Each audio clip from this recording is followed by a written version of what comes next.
let's generate engaging social media posts that align with our strategy. Now what we want to do is, again, we want to continue with where we left off. We want to use the same chat, the same thread.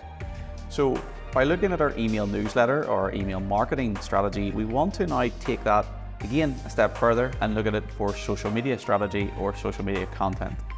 By using the same thread or the same chat message, we can keep that historic context and keep things moving in a very clear and linear fashion.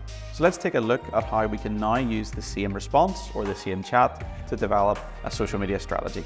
So all we're going to do is we're going to type in the ChatGPT, and you now develop a social media strategy or social media content for my business.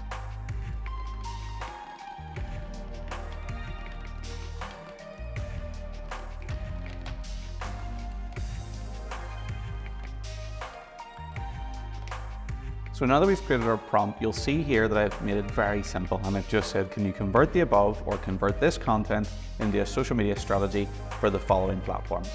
Now by doing this or giving these platforms to ChatGPT, it helps train effectively the content or the response to best meet the standards of those platforms. For example, LinkedIn, ChatGPT will be more aware or more trained on LinkedIn that it's a more professional tone, it's more focused on a B2B consumer market. Whereas Facebook and Instagram will be more short, snappy, and possibly more engaging in terms of the tone of voice being used. So let's hit enter now and submit that response to see what it comes back with.